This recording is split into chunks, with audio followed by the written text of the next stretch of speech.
శ్రీ లక్ష్మీ నరసింహాయే నమః. అందరూ బాగున్నారా? లక్ష్మీ నరసింహస్వామి జయంతి సందర్భంగా అందరూ బాగుండాలని కోరుకుంటున్నాను.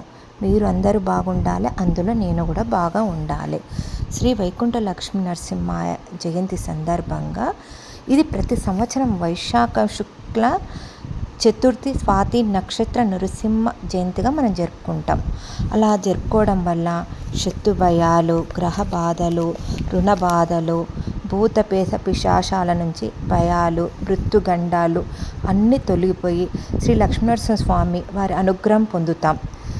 లక్ష్మీ నరసింహ జయంతి రోజు నరసింహస్వామి వారి మూర్తికి సాయ సంధ్య అభిషేకము, విశేష అలంకారయుక్త పూజలు నిర్వహించి స్వామివారికి పానకము, వడపప్పు నివేదగా సమర్పిస్తాం. తదుపరి దాన్ని ప్రసాదంగా స్వీకరించి స్వామివారి అనుగ్రహం కలుగుతుంది. లక్ష్మీ నరసింహస్వామిని చాలామంది ఎందుకు సాయంత్రమే పూజ చేయాలని ఎందుకంటారంటే, ప్రహ్లాదుని తండ్రి అయిన హిరణ్యకశిపుణ్ణి లక్ష్మీ నరసింహస్వామి సంధ్యా సమయంలో పైన కూర్చొని హిరణ్యకశిపుణ్ణి సంహరిస్తాడు. కాబట్టి సాయంత్ర సమయంలో సంధ్య దీపము చేయాలి, లక్ష్మీనరసింహస్వామి పూజ చేయాలి అని చెప్తూ ఉంటారు. కానీ మా అమ్మ వాళ్ళ ఫ్యామిలీ కానీ అందరం ప్రతి శనివారం లక్ష్మీనరసింహస్వామి పూజ, అభిషేకము చేస్తాం. సాధ్యమైనంత వరకు ప్రతి శనివారం మేము ఉదయం ఆంజనేయ స్వామి గుడి కూడా కంపల్సరీ వెళ్తాం. మేము మా ఫ్యామిలీ లక్ష్మీనరసింహస్వామి భక్తులు, మా మమ్మీ వాళ్ళ ఫ్యామిలీ కానీ, మా అత్తయ్య వాళ్ళ ఫ్యామిలీ కానీ చాలా డివోటీలు. మేము మా ఫ్యామిలీ కానీ, అమ్మమ్మ ఫ్యామిలీ ఇంత డివోటీలు కావడానికి కారణం ఏంటంటే, మా మేనమామకు ఒక 40 సంవత్సరాల కింద ఆరోగ్యంగా మస్తు ప్రాబ్లమ్స్ వచ్చినాయి.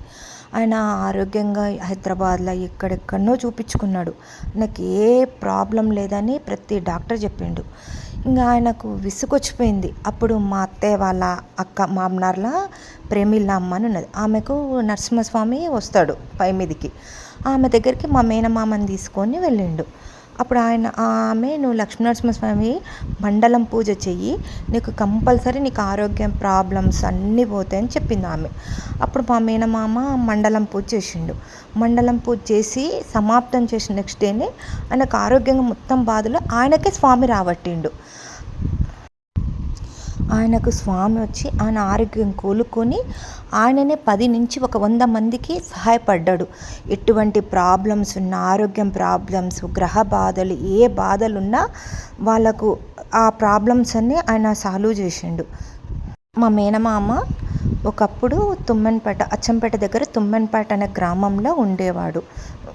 అయితే ఆ స్వామి ఇప్పుడు మా మేనమామ మామ్నార్ జిల్లా వనపర్తి టౌన్లో శ్రీ వేణుగోపాల స్వామి అని పిలుస్తూ ఉంటారు. నాకు తెలిసి చాలామందికి ఆయన పేరు కూడా తెలుసు. ఇప్పుడు మా మేనమామ మామ్నార్ జిల్లా వనపర్తి టౌన్లో వేణుగోపాల స్వామి గారు ప్రస్తుతం